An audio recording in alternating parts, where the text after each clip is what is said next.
Hi, Assalamualaikum. So this will be your final parts of the physical oceanography subject. So in this part we're going to go to regional oceanography perspective. So we're going to look at the real scenario and apply all of the knowledge that you learned earlier into a real situation. For instance, in this topic we're going to go to Pacific Ocean. Of course, Pacific Ocean is very huge. There's lots of studies happens in Pacific Ocean, but we will look at a few parts of Pacific Oceans and explain to you the most important aspect that happens in Pacific Oceans. So you will apply your knowledge on currents, on temperature, salinity, water characteristics, and also upwelling, and you will learn new interesting features that involve ocean interaction with atmosphere. So in this case, you will learn about ENSO, which is El Niño Southern Oscillations, which is a very important aspect in oceanography in Pacific Oceans. On general circulation and some characteristics of Pacific Ocean waters. But the most important part in this Pacific Ocean descriptive regional oceanography study is about the formation of ENSO, which is El Niño Southern Oscillation Index, or El Niño Southern Oscillation, and its impact on the environment or on the regions. So this is very important because it appears in Pacific Ocean and it happens to give effect to almost the entire globe. Of course, the focus is on the eastern sides of the Pacific and the western side of the Pacific, but the impact is actually quite huge. So that is very important because it involves the processes in the oceans that affect the atmosphere. So if you look at here, so this is all the general circulation in Pacific. All right, so by now you should understand the California current, Kuroshio current, which bring warm water to Japan area. All right, and then you have this South Equatorial, North Equatorial current, and Equatorial counter current, and Peru current. What interesting about Peru current? So it is because it provides a high upwelling region, the biggest upwelling region in the world. You have East Australia current, okay, and then on the further north, if you can see, there's some small gyre circulation like Alaska current. So this is what they call Oahu current. So the cold water currents that bring cold water from the Arctic to the lower latitude regions. If you look at here, this is the whole Pacific Ocean and the surface current circulations. And if you look at here, so in Pacific Ocean, you can see some water masses formation. So this is Pacific Ocean. If you cross the Pacific Ocean from north to south, right? If you cut it from north to south, this is the layer of the cake. I always say for you to imagine. So this is what you see. So what unique is you can see the layers on the surface. All right. So here is the temperature, and suddenly you see this shape in the southern part, which is in the Antarctic area. All right. So you don't see layers in the Antarctic, but in fact you see water. There's no stratification. In fact, there's mixing. Okay, there's mixing here. Why? Again, this is where water mass is formed. In this case, this is Antarctic bottom water formations. So that's why you see this mixing. There's no stratification. Here it's stratifications. Here it's mixing. All right. Again, here you can see lots of layers. Some of area is stratified, but this is almost mixed the entire depth. So this is where we have a formation of Antarctic bottom water. Major upwelling regions, if you look at in the Pacific Ocean, so you have a huge upwelling region here in in Peru. Okay, so you have some upwelling region here in the Russia parts. Of course, California is one of the most studied upwelling region in the world. So there's lots of study in California current because it produces huge amounts of upwelling. So also upwelling region you can see in the Antarctic area.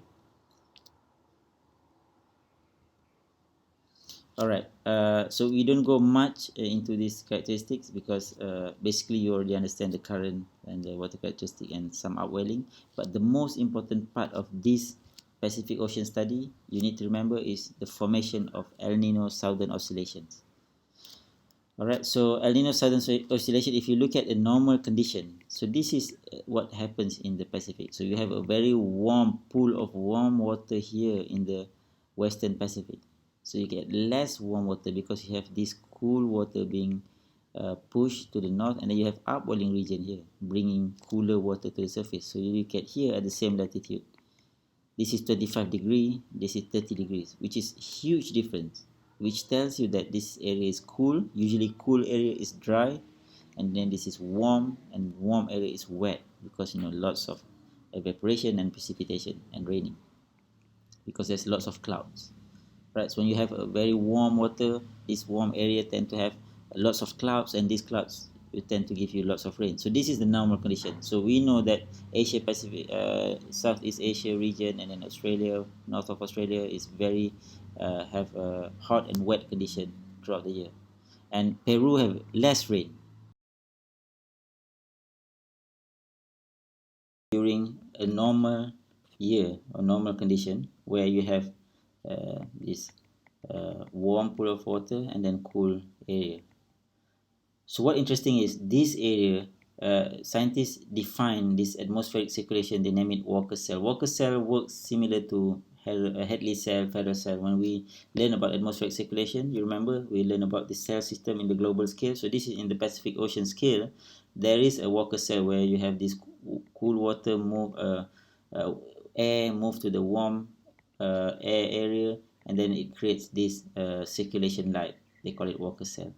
But what happened is, during this condition, you have, Southeast Asia get lots of rains, and then Peru area cool, get dry, but they get lots of fish in the upwelling region. So initially, the El Nino happens in a cycle.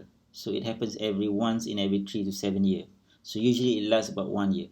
So the huge and the major events in 1982, 83, 1997, 98, and quite recently in 2016 and 17, there's quite the biggest one happens in the world. So this intensity defined by how bad this El Nino brings to the weather conditions. For instance, in Malaysia, we get very less rain, very hot and warm weather during those conditions.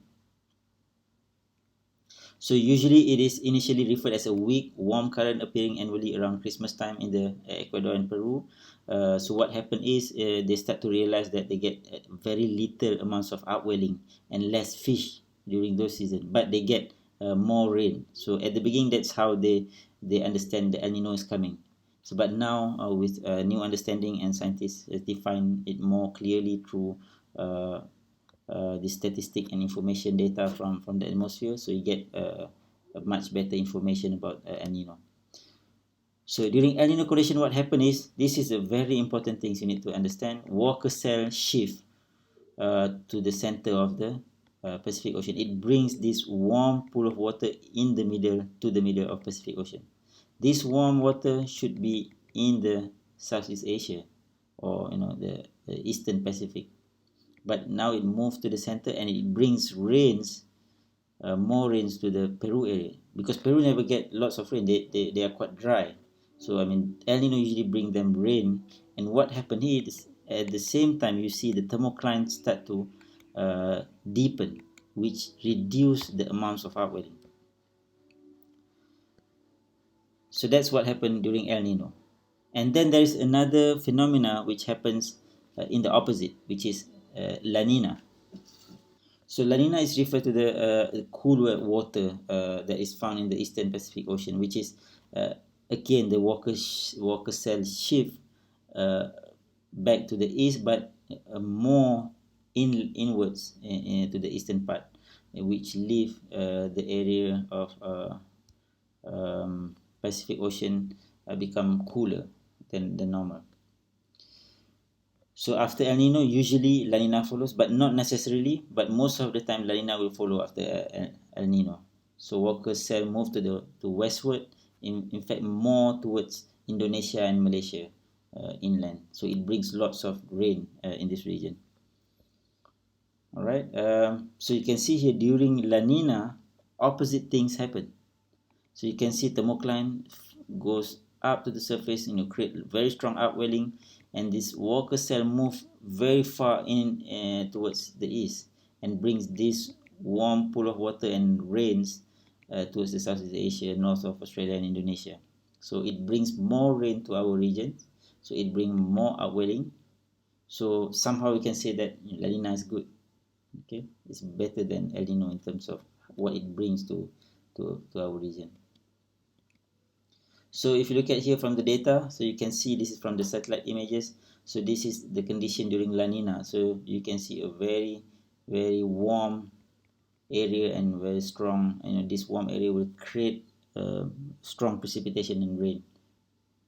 So this is El Nino. El Nino brings warm pool of water in the middle of Pacific Ocean and bring lots of rains in the Peru region. It's unique that Peru doesn't receive lots of rain, but during El Nino they receive lots of rain. At the beginning they thought that it's good, but when it become more intense, this rain will bring a lots of troubles like landslides, floodings, and so on. So if you look at here, some analysis diagram. So during El Nino conditions, you can see a pool of warm water in the western part of Pacific in Peru area. So in fact, the La Nina condition bring very cool waters in the middle of Pacific oceans. So this is the example of 2010. 2010 also tend to be quite strong El Nino. So it strengthened from October to November. So this is important also. So you need to remember that scientists define El Nino when they see a strong high temperature waters in the middle of Pacific Ocean. So from satellite data information, they will calculate how strong is the warm pool of water in the middle of Pacific. If this warm pool of water is more than 0.5 degree in average for 4 or 5 months, so they will declare that year will be El Nino years. So that's how they understand it. So if you can see here, so this is anomaly, so the difference of current temperature from average. So if it move yellow or further up more than 5 consecutive months, then they will define it as a El Nino year. So for instance, this is another example. So if you have these anomalies, so changes of temperature, increase of temperature for more than 5 months, so then they will define it as an El Nino, right? So El Nino 4, El Nino 3, 4, and 4 is how scientists define different types of El Nino. El Nino also have some different characteristics. Sometimes it affect Peru area, sometimes it affect not so much in the Peru, but slightly in the middle of Pacific. So there's a few other types of El Nino. But the bottom line is, you need to remember that is continuous increase of temperature in the middle of Pacific Ocean will define whether El Nino, that is El Nino year or not. So this is the effect. So you can see it's huge impact to Australia, droughts and bushfires, Indonesia, Philippines, Malaysia. So you have a very dry area. So you have problem with water resources. There's no rain. It give effect to agriculture. In certain area, give effect to coral reef is dying because the water is too warm. So there's lots of coral bleaching. So the effect goes on and on up until even Africa also affected by this El Nino season. Alright, so in South America, the biggest thing happens is they have less fisheries because there's a reduce in upwelling. So upwelling is reduced during El Nino. So you have impact towards the economy. So then you have a high precipitation which cause floods, damage to agriculture, landslides. So this is what happens in Peru during El Nino. But in fact, in the Southeast Asia, the effect is almost opposite. So hot and dry weather brings you, less rain, drier season, and it also affects the agriculture as well. So that's so the final one I'm going to show you. This is data that scientists try to extract from 1890 to 1990. So you can see the red one is El Nino years, the blue one is La Nina. So you can see this is index that scientists try to define which year El Nino happens and which year La Nina happens. So if you can see, not necessarily every year after El Nino there's La Nina. For instance, so this you have La Nina, but this year you don't have La Nina after that. You don't have La Nina after that. and then it happened consecutively in 1940s. So again in 1990s, there's a few El Nino happens without La Nina. So there's lots of the instability of Walker cell that move from west to east. That's the major reason why El Nino happens. So I hope that you learn new things here. El Nino is very important because it gives effect to almost the entire globe. But the most important thing is it starts in the oceans. So it affects the upwellings, it affects the pool of warm water and cool water in those oceans that affect, then consecutively affect the atmosphere. So that's all. Thank you.